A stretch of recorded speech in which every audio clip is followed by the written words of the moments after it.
Hey, just finishing this claim to get Dave back on the road. Nice. I wonder what Dave's doing.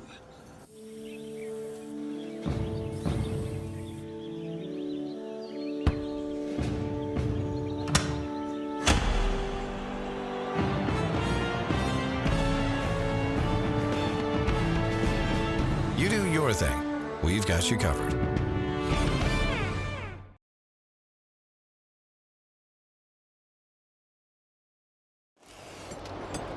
Hey, is the power off on this? I don't know. Just take it off. Safety violation, unsafe work conditions. In the construction trades unions, safety is our highest priority, and we train you to recognize and speak out on unsafe working conditions so that everyone arrives and goes home safely. Learn about careers in construction at georgiaconstructioncareers.com. All right, good afternoon and welcome to the 303rd episode of the Alfa Insurance Georgia Prep Sports Drive for the GHSA State Title.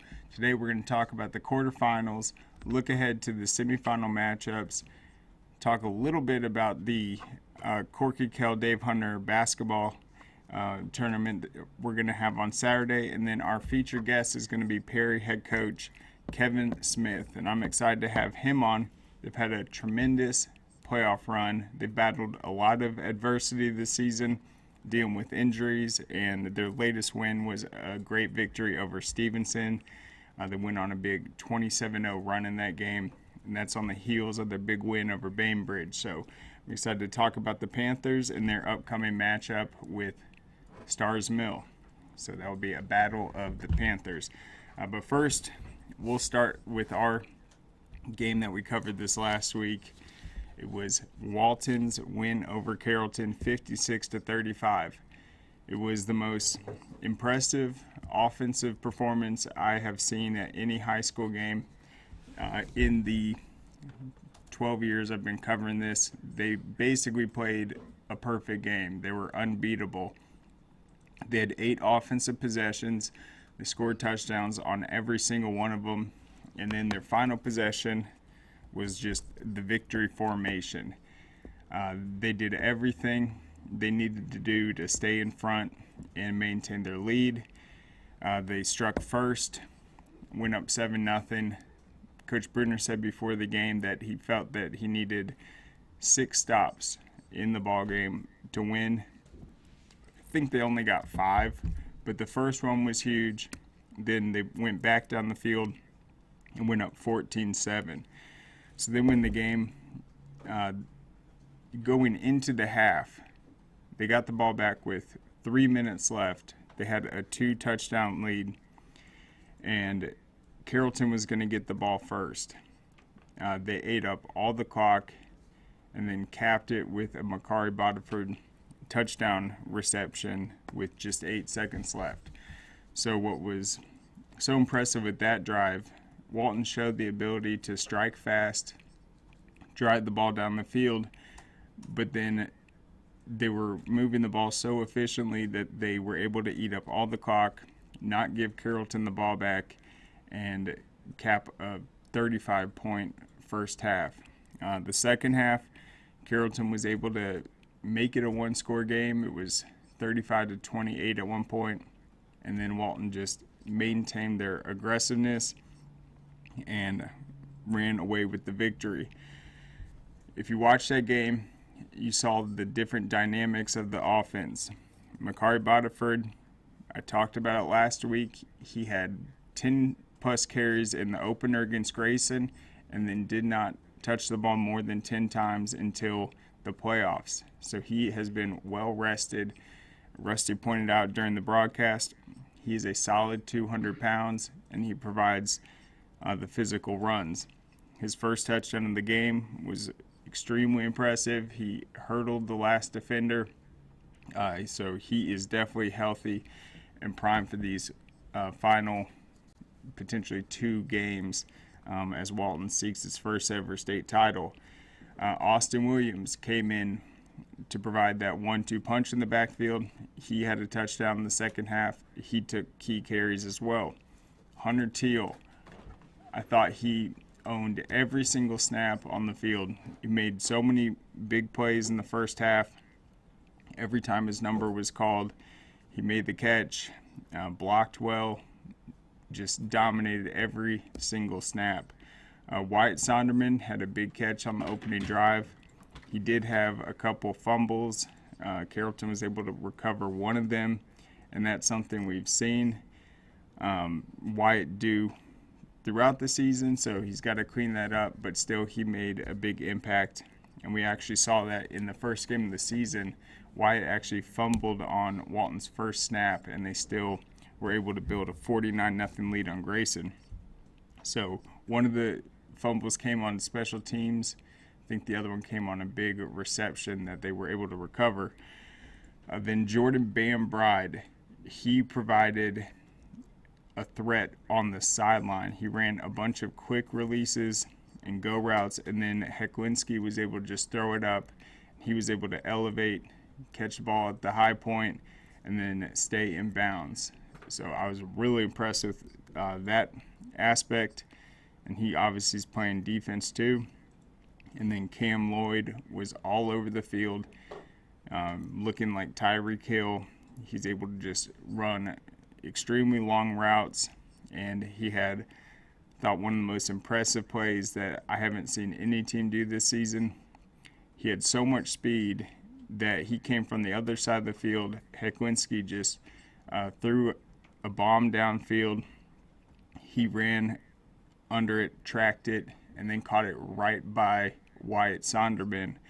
And Sonderman knew that the ball was intended to Cam, so he was just kind of sitting there, but it was really impressive. I don't know how you defend against that. And so the big question, when Walton's offense is playing like that, it's obviously impossible to beat them. You can't beat a team that scores a touchdown on every possession.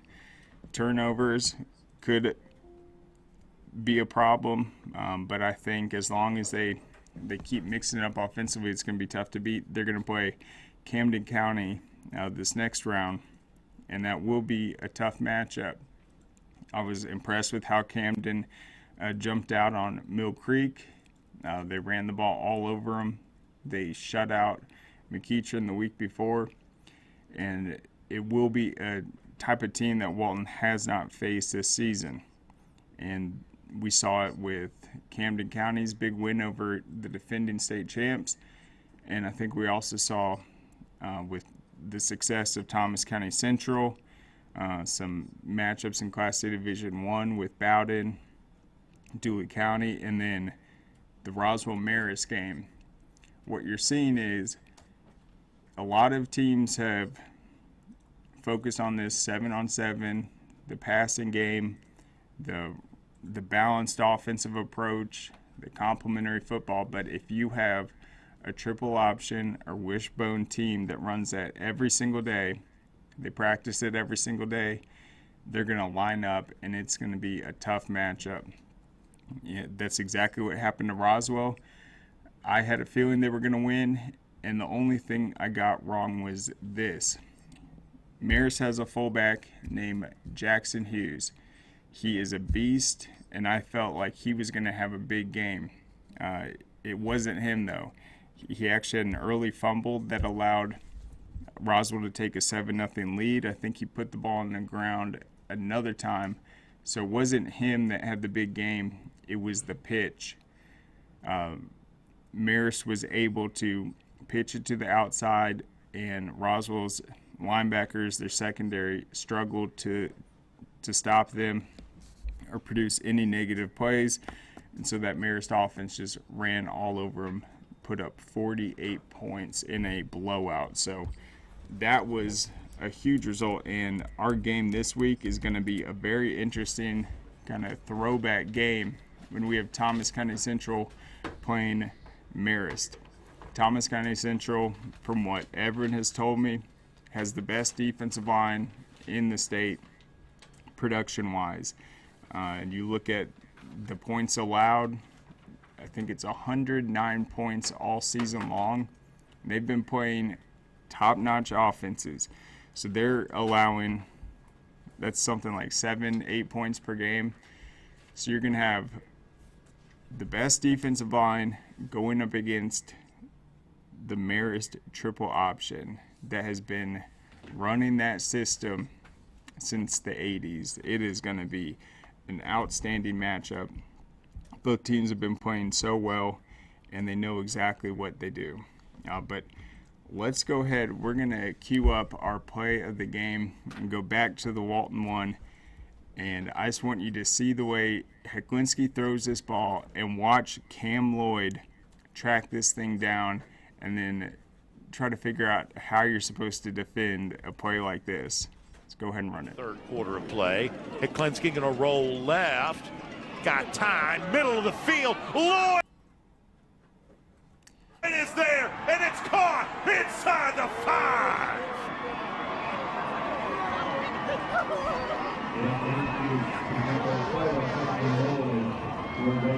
So that was when it was 35-28. I mean, Brennan, I think he's been doing this all year. I think people just get the chance to see it. Number 12 is flat out in the zone right now.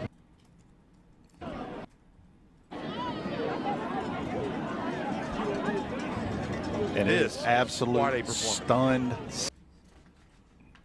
And that's just, yeah, because you look at that, you're like, okay, 2 receivers in the same spot, but the defense obviously doesn't see anything like that.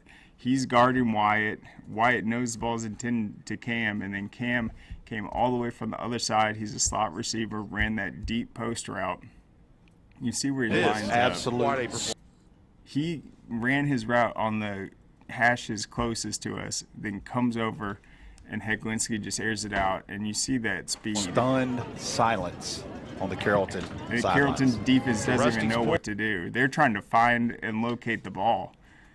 And, I mean, that's just incredible. Third quarter of play. Heklinski going to roll left.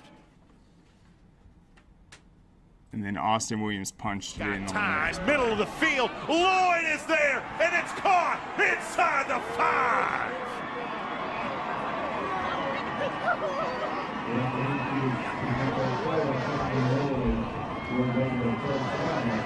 He's just dialed in. I mean, Brennan, I think he's been doing this all year. I think people just get the chance to see it. Number 12 is flat out in the zone right now. And it is absolute stunned silence on the Carrollton sidelines. To Rusty's point. And I wish I could talk to Wyatt about that play because he obviously knew it was going to Cam. I don't know if they both were supposed to be in that spot, but, I mean, that's just ridiculous. I mean, the way that offense played, I've never seen anything like it. Heklinski played the best game, I think, of his career. They've been focused on that matchup for a year. We met up with Heklinski after the big Buford win last year.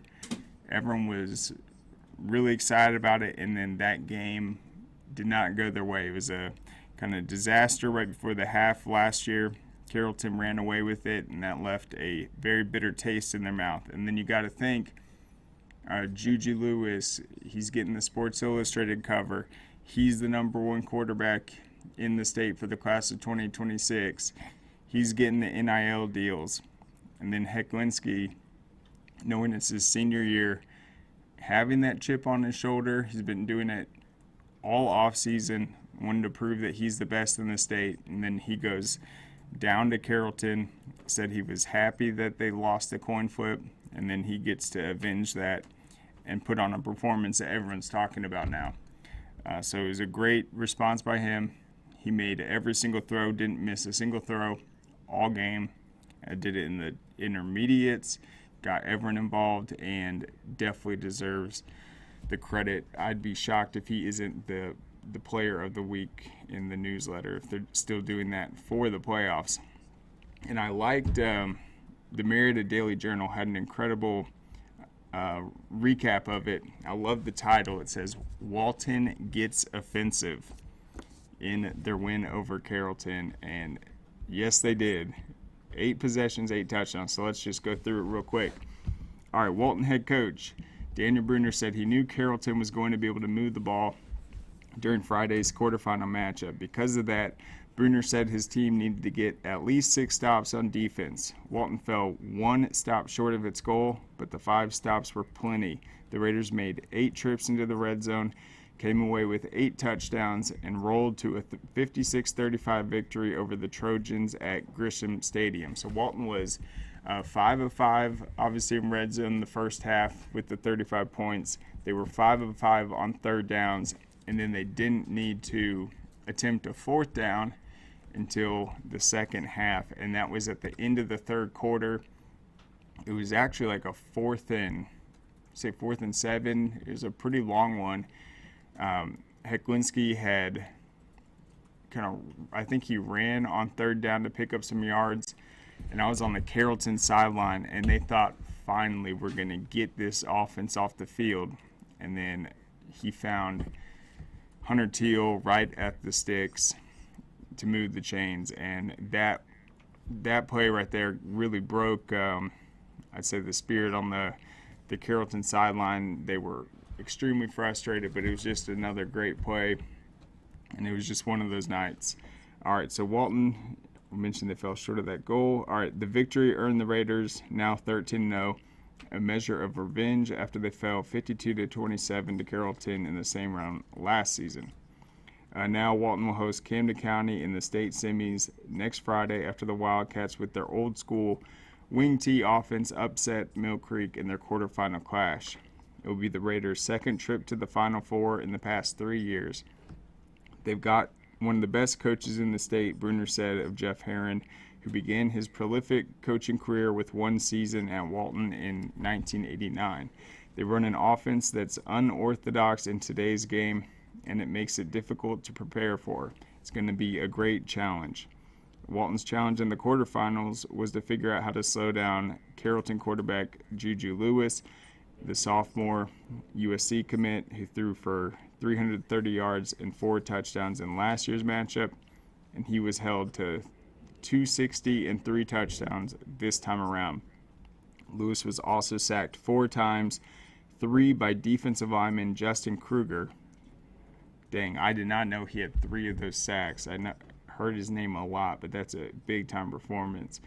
As the Walton defense was able to focus on rushing the passer much of the second half.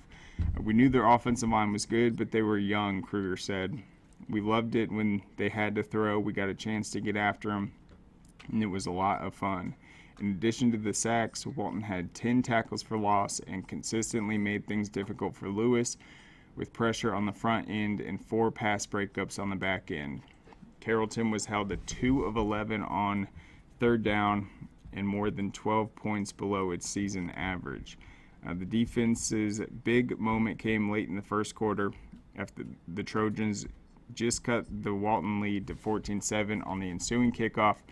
Sonderman was hit hard on the return and fumbled at the Raiders' 25. Carrollton recovered and was poised to tie the game. However, the Trojans moved just 6 yards on the first 3 plays of the drive, and then on 4th and 4 from the 19, decided to forego a field goal attempt and went for a first down. A pass over the middle from Lewis to receiver A.J. McNeil was thrown behind McNeil and fell incomplete. Another thing people were talking about, they felt that Carrollton probably should have gone to Caleb Odom more in that game. He did not have much of an impact in the first half, but at the same time, Walton ran twice as many plays as Carrollton in the first half, and they just couldn't get the ball in their hands. All right. From there, Walton took possession and moved 81 yards in 6 plays. Hecklinski completed passes of 21, 13, and 44 yards on the drive. The last to the Carrollton 3 to Jordan Bride, who finished with 5 catches for 88 yards. 2 plays later, Hecklinski threw the first of his 3 touchdown passes of the night, a 3-yard connection with Hunter Teal to put Walton back up 14 points, 21-7. Carrollton was never able to get closer than 7 points the rest of the way. The score was 28-21 when Walton got the ball for its final time of the first half with 3:37 to play and began an 11-play, 82-yard march, a 22-yard catch and run by Teal, who finished with 6 catches and 73 yards and 2 touchdowns, set up Walton at the Carrollton 10 with time winding down. 2 plays later, Hecklinski completed a 9-yard touchdown pass to Bodiford for a 35-21 lead at the half. In the first half, Hecklinski was 17 of 18 for 280 yards and 3 touchdowns. He also rushed for a touchdown. He spread it around to 6 different receivers. He missed only 1 throw in the second half as well, finishing the night 22 of 24 for 354 and 3 scores. He connected with Cameron Lloyd 6 times for 108 yards. Bruner called Hecklinski the best quarterback in the state, while Hecklinski gave credit to his big performance to 2 things. First, he said he got a good night's sleep Thursday, and second, it was pure preparation. It felt right tonight, Hecklinski said. It came down to studying film. We knew if we played our game and took care of the ball. Last year we came in, had a few turnovers that cost us, so we knew taking care of the football was key. All right, so there you have Walton and their win over Carrollton. It's going to set up an interesting matchup with Camden, and then on the other side, you're going to have Grayson and Milton, which will be another incredible matchup. And obviously Walton has history with both those teams. But let's go ahead. We'll take a quick break. We'll be back on the other side. Hey, does it matter if this leaks? It don't matter to me. Can't see it from my house. Illegal use of hands, improper training. GeorgiaConstructionCareers.com has 14 different highly skilled trades with tuition-free training in our certified apprenticeship programs to train you the right way. Find your career at GeorgiaConstructionCareers.com.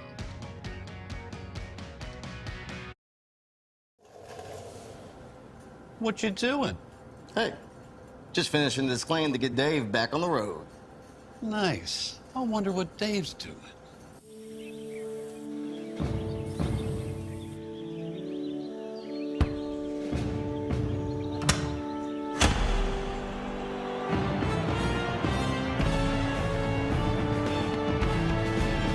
You do your thing.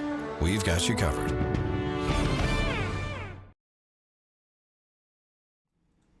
All right, welcome back. So let's talk about Camden County's 39-20 win over Mill Creek. All right, so this one starts out. Obviously, 7A is going to have a new champion after the Hawks fell. And, yeah, Mill Creek was actually the highest rated team out of Georgia in the national poll, so that's going to shake things up. I think Walton's got to go up this week, so we'll definitely check that. So Camden's wing T offense riddled Mill Creek and racked up 376 rushing yards, while its defense held the host to their lowest point total since a 2021 loss to Collins Hill. The Wildcats attempted just 2 passes, completing 1 for a 14-yard touchdown. The loss by Georgia's #1 ranked team also drew national attention since Mill Creek was ranked high in all the national polls, including 10 by the USA Today and 8 by Max Preps. So it was a really big upset from that standpoint with a 3 seed Camden County team. All right, the Hawks were in pursuit of Georgia's first repeat state title in the largest class since 2015. All right, so Coach Lovelady talked about how proud he was of this group, what they accomplished, and it was a great season. Just replacing so many different guys, but it was definitely Camden County's night. They never led, but they were still deadlocked 17-17 before things unraveled late in the third quarter and throughout the fourth. In addition to the impressive Camden effort, Mill Creek endured a number of issues like a blocked field goal, 90 costly penalty yards, 2 interceptions, a kickoff return slip at the 1-yard line that resulted in a safety, a touchdown called back by a contentious illegal procedure penalty, and another TD catch ruled out of bounds that the host thought was a score. It was one of those things we weren't helping ourselves and we weren't getting help from anyone else. So that's tough to overcome. We saw it with McEachern too against Camden County. They had 3 straight possessions with turnovers. So yeah, that's the other team making mistakes, but Camden's obviously forcing it just with their speed and play style. Cam Robinson, Mill Creek's all-time leading rusher, carried the ball 19 times for 128 yards and 2 touchdowns. Throgmorton completed 16 of 24 passes for 196 yards and was intercepted twice. Justin Content had a big game. As for Camden, Jaden Daly, 15 carries, 150 yards. Antonio Laws, 14 rushes, 96 yards. And then Jamarly Riddle, 9 carries, 80 yards.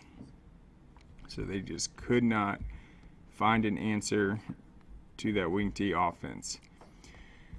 Big time upset for sure. All right, let's look at the Grayson win over Buford. That was a 19-14 result. The Buford football season came to an abrupt end Friday night at Grayson with the 19-14 loss in the quarterfinals. For head coach Bryant Appling and the Wolves, the deflating feeling from the loss will linger for a long time. And another interesting thing, Buford had a chance to become the first team to win a state title in every classification. That will not happen because 7A is disappearing after this year. All right, it's the second straight disappointing postseason for Buford since moving up to 7A after losing to Walton last year in the second round. In the end, you have to play at a different level to win these types of games. We were right there for the most part. We had 1 or 2 bad plays and we couldn't finish it off. I'm proud of them. They fought hard. An interesting aspect of this game was KJ Bolden returned the opening kickoff for a touchdown to give Buford a 7-0 lead, and they only scored 1 touchdown after that offensively. Credit to that Grayson defense. All right. Let's see if there's any other standout. Somebody wants you to address Woodward Academy game as well. All right, let's get to it. I was going to wait for 6A. All right. Let's go to the 6A matchups. Man. Woodward Academy. 20-17. All right, let's go.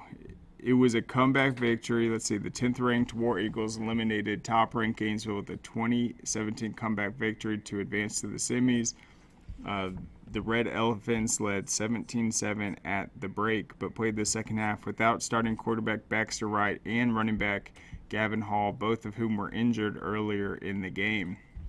Woodward Academy then got a pair of field goals from Hudson Hangs and the game-winning touchdown on a 17-yarder from Landon Walker to Josiah Abdullah with 2:31 to go before Andrew Hines sealed the win with an interception.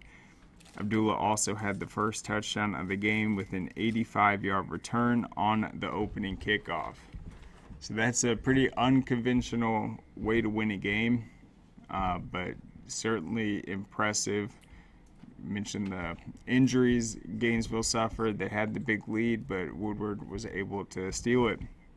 And you look at Woodward's only loss this season, it was the one to Marist on a last-minute, last-second field goal. So no in-state losses other than that.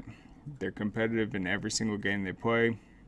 They didn't let that 10-point deficit hurt them, and the defense has been the real deal. So I think they're an impressive team. 6A is obviously wide open. I don't think a lot. You look at this Final Four, who predicted it would be Woodward, Marist, Thomas County Central, and Douglas County? Not many people. That is just a credit to 6A, how deep it's been. It's going to be very intriguing. Douglas County, let's look at their victory. 59-45 over Lee County. The number 3 ranked Tigers are back in the semifinals for the first time since 1988. They were also in the quarters for the first time since '88, following a 59-45 victory over Lee County. The home team led throughout, taking a 21-0 lead in the opening frame and holding a narrow 31-28 lead at the half. Tigers were first to score in the second half, and the Trojans quickly answered, but they were outscored 21-10 the rest of the way. Douglas County will face Woodward next in the semis. where the Tigers will attempt to earn their first trip to the state title since 1964. So a lot of teams are just making or snapping big-time droughts in terms of appearing in the finals. We talked about Marist a little bit, their success they had against Roswell 48-21, and then Thomas County Central had a dramatic win over Rome. Drew Renault kicked the ball through the uprights for his fourth made field goal of the night on the final play of the game to send the number 2 ranked Thomas County Central to the state finals for the first time since 2007. The 1916 final was the Yellow Jackets' only lead of the night. Rome quarterback Reese Fountain put the Wolves on the board on the opening drive of the game with a rushing touchdown, and Jacob Fisher answered the first of Renault's field goals with one of his own from 34 yards out for a 10-3 Rome lead heading into the second. Renault then provided the only points on the frame with a 37-yarder, and Fisher's second field goal put Rome up 13-6 early in the second half. Yellow Jackets quarterback Jalen Johnson found Trey Benton to knot the game with 1:56 remaining in the third quarter before Fisher reclaimed the lead from 34 yards out to close the quarter. And Renault hit the game-tying and game-winning field goals in the fourth to secure the win. And that's just, talk about a kicker coming through for them when points are at a premium. That's big time. I knew that was going to be a defensive game, extremely physical.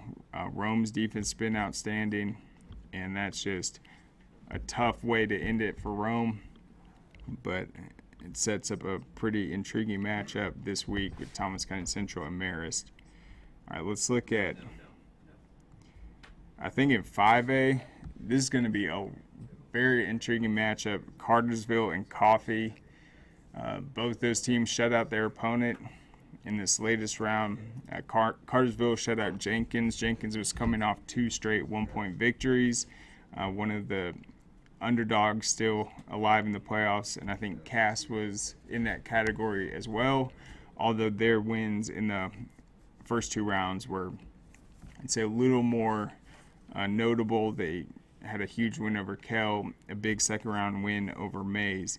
So Coffee shutting out Cass, that is eye-opening. I know a lot of people have Coffee number 1. I still have Creekside as my number 1 team in Class 5A.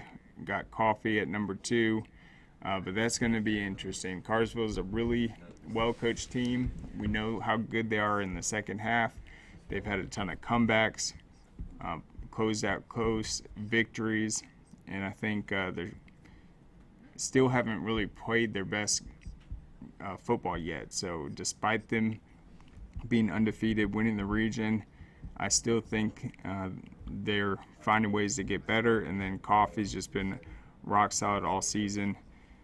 That was their 6th shutout of the season. No team has scored more than, I think, 14 points, and only one has scored over 8. So they've just been locking it down. All right, then Creekside, they had a 35-14 win over Warner Robins. Vincent Berry, quarterback for Creekside, 288 yards and 4 touchdowns. And then they're going to square off with Jefferson next.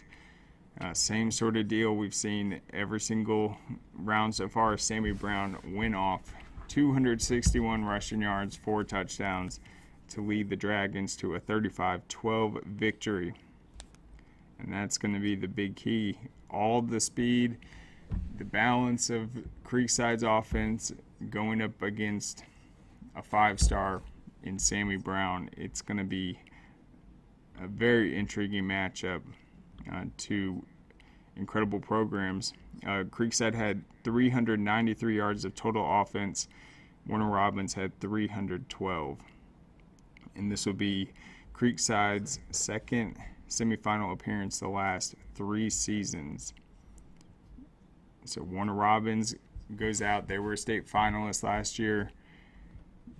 Carrollton goes out. They were a state finalist last year. Gainesville goes out, another state finalist, and we already had the defending champs go out in a lot of these classifications. The ones that are still playing, obviously Prince Avenue Christian, they handle business against Irwin County. And then Benedictine really impressed me in their win over North Oconee, 48-26. They outclassed them in the second half. And what everyone says is playing at Benedictine is just a whole different experience. They're so good at home. I think their home playoff record, someone brought up a stat, but I mean, it's just insane. Few teams in the last decade have gone down there and pulled out a victory, not even in the playoffs, I mean, regular season too. And so that was a 48-26 victory. They're down 6-0 early. They grabbed a 7-6 lead, went up 21-13 at the half, extended that to 27-13 going into the fourth. Luke Cromenhawk had one touchdown run and threw a 14-yard touchdown to LaDon Bryant before Ack Edwards capped off the point production with a 2-yard touchdown late in the fourth quarter. Harrison Faulkner for North Oconee had a touchdown run and threw a 26-yard touchdown pass to Landon Roldan. So Harrison Faulkner, he's the future at North Oconee. Max Wilson's also a quarterback, but because the younger Faulkner is able to handle that position, they use Max Wilson as an athlete. But unfortunately for them, their season comes to an end in the quarterfinals. Stars Mill had a Hail Mary, an incredible way to close out their 35-29 win over Central Carroll. Logan Inaugural launched a 41-yard Hail Mary that Lincoln Delear caught in the end zone as time expired, giving them a dramatic road victory. You also had Stockbridge have an impressive 35-14 win over Spalding. They jumped out to a 21-0 lead, rebounded very well from their nail-biter against Westminster in the second round, and then Perry, who we will catch up with in a minute, they had that 27 straight point run and won 34-20 over Stevenson. So let's go ahead, we'll take one more quick break and we'll be back on the other side. Dang, where you get this car? You need to join the union. The union? Absolutely. You can get 10 of these. Union construction workers earn the highest wages with the best benefits and the most protection in the construction industry. Find your career in construction. Go to GeorgiaConstructionCareers.com and start your future today.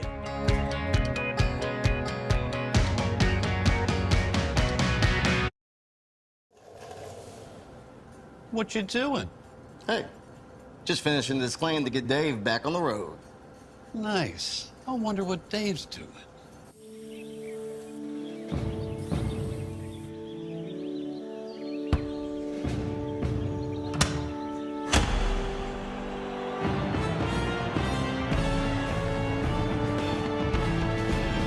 You do your thing. We've got you covered.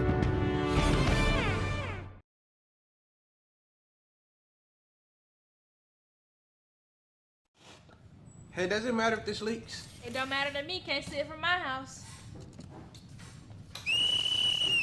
Illegal use of hands and proper training.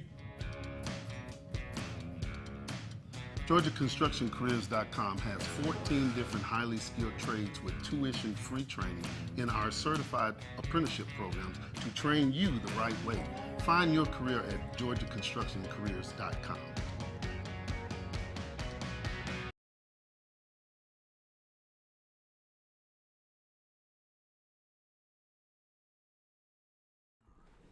Welcome back. So we're trying to catch up with head coach Kevin Smith. Real quick, we'll go over their win over Stevenson. So Stevenson grabbed a 7-0 lead in the first quarter. Perry answered with a pair of touchdowns in the second to go up 14-7 at the break. They added 13 points in the third quarter, and then that was the 27 point run they had right there, and then they won 34-20 before Stevenson scored late in the game. Their quarterback Coulter Ginn was 11 of 24 for 139 yards, 2 touchdowns, no interceptions. And then junior Ahmad Gordon, 21 carries, 139 yards, and 2 touchdowns. He's had a phenomenal season. And then receiving, you had Corey Pettigrew have a 54-yard touchdown reception, and then Keelio Sparks had a red zone score in the victory. Let's see, in terms of the defensive stats, looks like they did a good job protecting. I don't see any sacks in that one. But the key for Perry, I mean, they replaced a lot from last year, but Coach Smith, last time we talked to him, he was excited just to see a group of young players that were hungry, waiting for their opportunity to see what they were going to be able to accomplish this season. They scrimmaged a bunch of tough opponents, tested themselves right out the gates by playing Houston County. They lost that one 42-35. It was the second year in a row they lost a close one to Houston County. Last year they lost by a point. They proceeded to win their next 8 matchups to set up a showdown with Spalding for the Region 2 title. They lost that one 31-22. That was when they were still banged up. Coulter Jim was out. They were moving around their offense, and then they responded to that one with a 55-7 win over West Lawrence to close out the regular season. Then in the playoffs, they have had a really tough draw as number 2 seed. They hosted Burke County in the first round. That's Franklin Stevens, a really good Bears team. They won 35-14. Then they had to travel to Bainbridge in the next round. They won that one 7-3. That was Bainbridge's first loss within 4A all season long. And then they defeated Stevenson, the Region 6 champion, this last week, as we mentioned, 34-20. They're going to play Stars Mill next. And with Stars Mill, there's a lot of things they're great at. I know probably their biggest strength that they have the best kicker in the state. From what I've seen, he's been nailing 40-yarders, 50-yarders, and he's been the difference maker. Last year, they missed the playoffs at 7-3. This year, they're winning the close games. They're matching the higher scoring teams with firepower. They've also won some defensive battles as well. They beat LaGrange 21-7 to open region play. They had a 20-18 win over Troop. And then their only region loss was a 17-10 game to Trinity Christian. And then they closed it out with 4 straight victories, dominant ones at that, to win the Region 4 title. This is Stars Mill I'm talking about. They had a 49-0 win over Fayette County, 48-0 Riverdale, 41-6 North Clayton, 24-10 over Whitewater.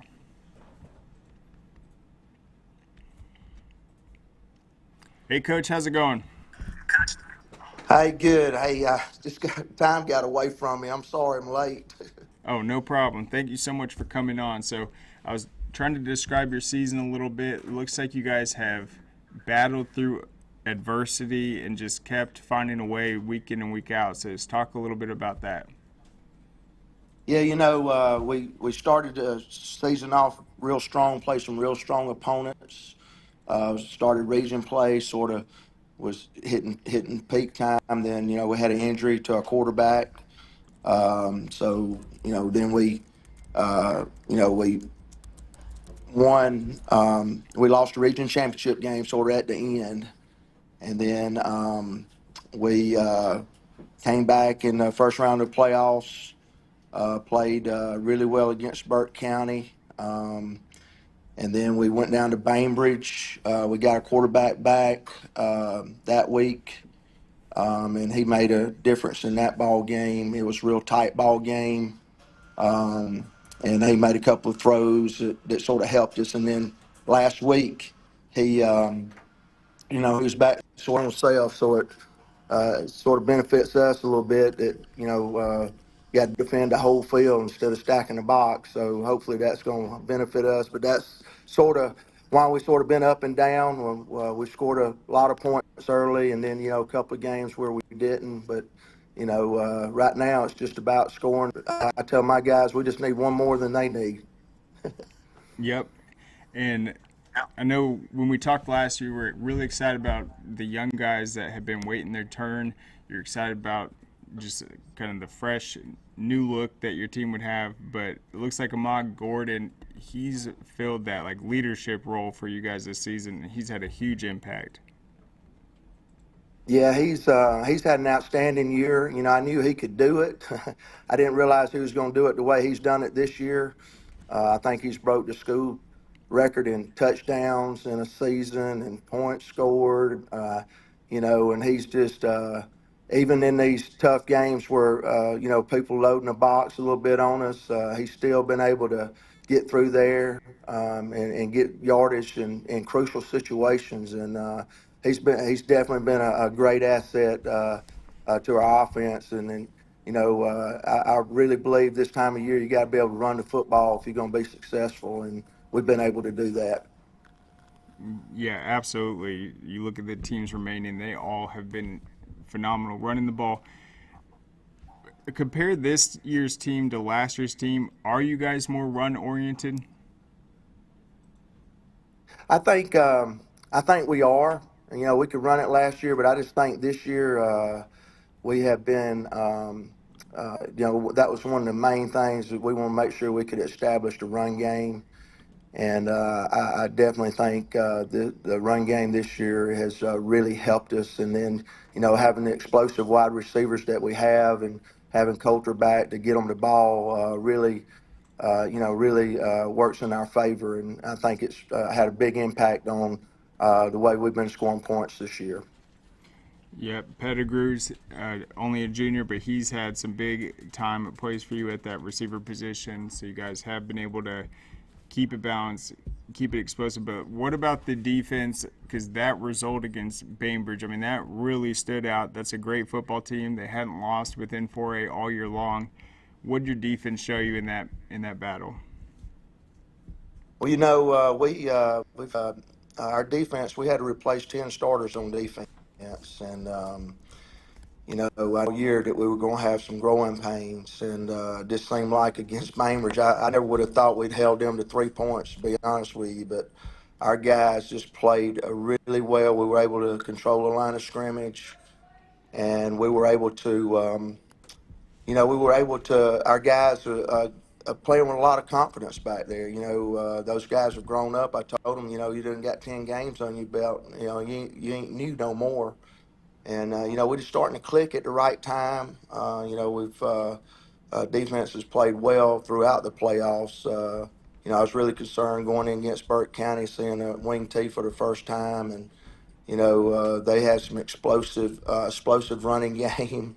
And, we were able to keep them under 50 yards rushing, I think, for the game. And, that says a lot about our defense, of our front. We like to be physical, and guys are very, disciplined in reading keys.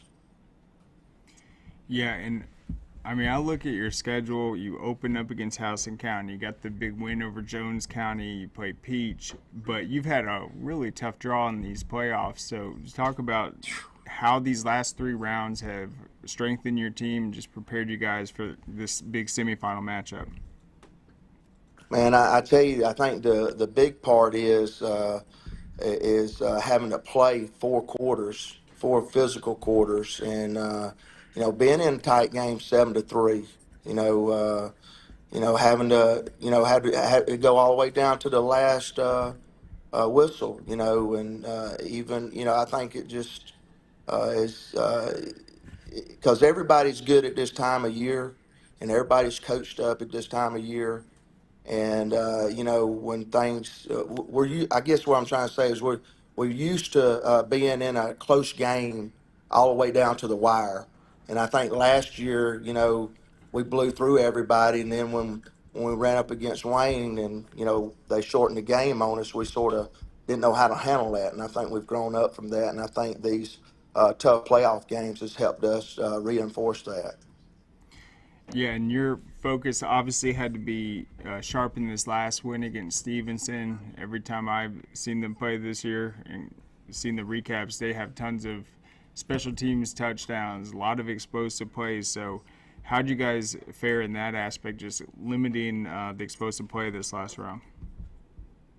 We we had to play assignment football. Everybody had to be where they're supposed to be, and we knew they were going to break a couple because they've got very explosive players, but we were able to contain them.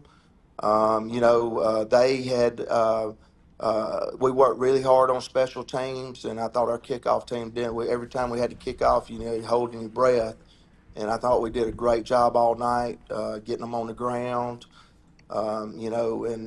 Just our guys on defense just containing the big play,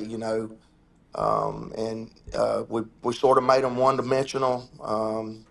When we took, the run game, they came out throwing some short screens on us, quick screens, and early they were able to have success, but we adjusted to the game speed, and we were able to come up and shut that down. And, they were really big up front on offensive linemen, and they hit, and we had to hit back. It was a back-and-forth battle all night. And just very thankful for the win, but very thankful to play such a quality opponent that helps us get to where we are right now. Absolutely. And so this will be your third straight road trip. I don't think Starrs Mill is as far as the other ones, but I mean, how does that impact? You've had the Thanksgiving week, but just being on the road 3 rounds in a row. We just took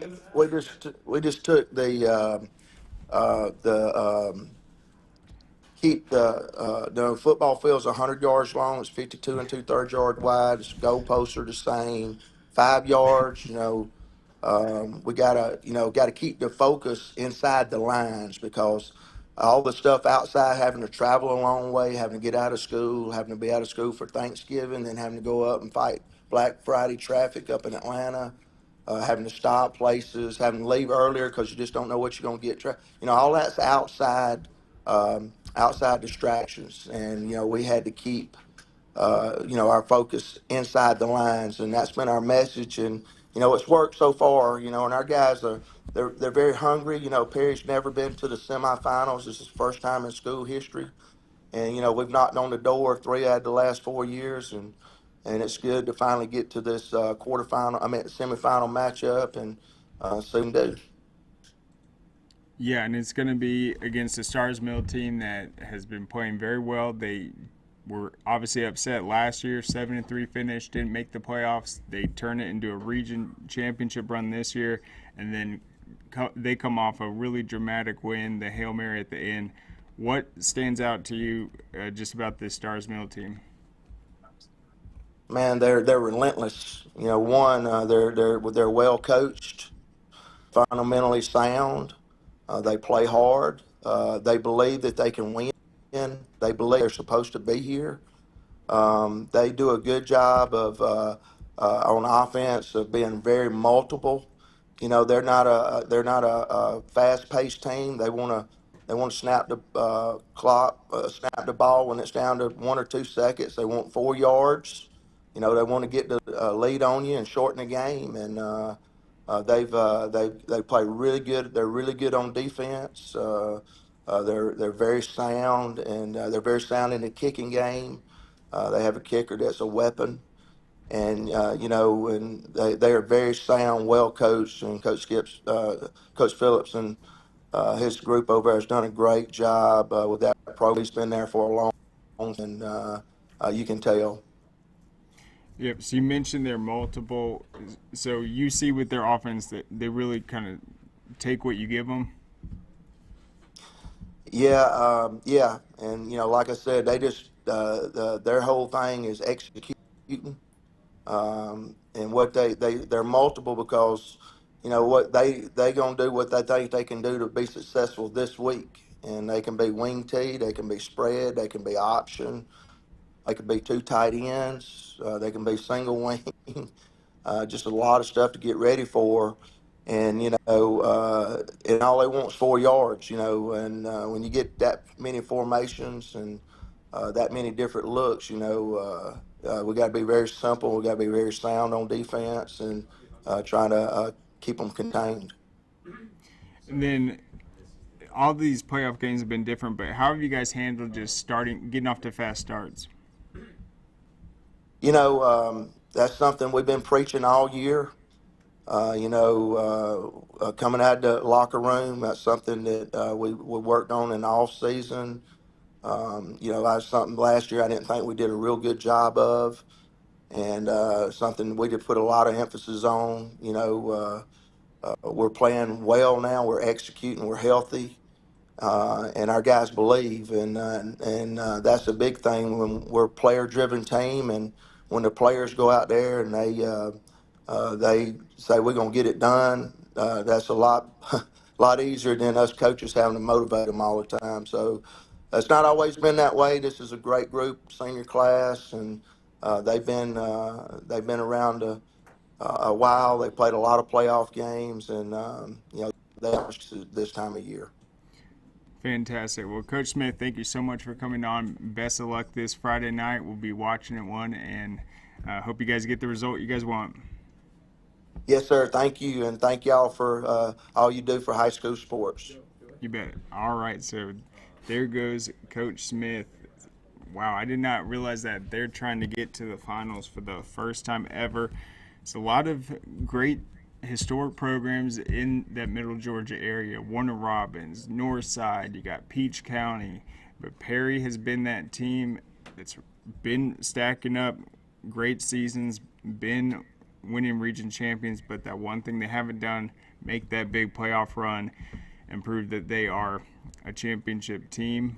They've been knocking on the door, as Coach Smith said, and they have a huge opportunity against Stars Mill. And on the other side of the bracket, you're going to have Stockbridge challenging Benedictine. So you got the Battle of the Panthers with Stars Mill and Perry, and then we'll see if Stockbridge can find a way to take down Benedictine, the two-time defending state champs. So huge opportunity and an exciting matchup for sure. And the key, obviously, is with Coultergen being back, the transfer from Peach County, one of the more underrated, uncommitted prospects. He's big.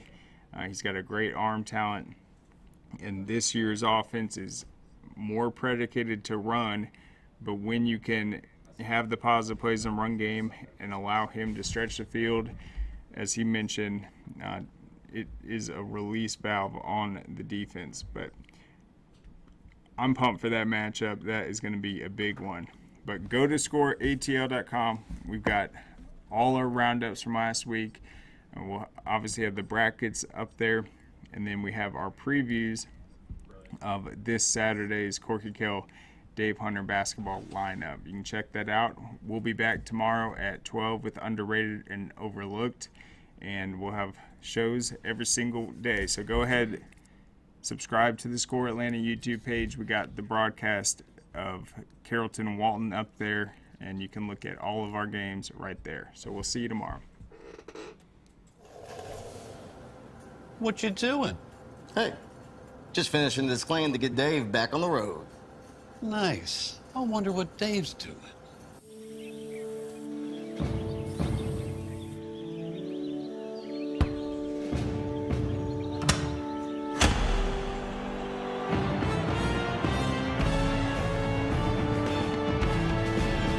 You do your thing. We've got you covered. Hey, does it matter if this leaks? It don't matter to me, can't see it from my house. Illegal use of hands and improper training. GeorgiaConstructionCareers.com has 14 different highly skilled trades with tuition-free training in our certified apprenticeship programs to train you the right way. Find your career at GeorgiaConstructionCareers.com.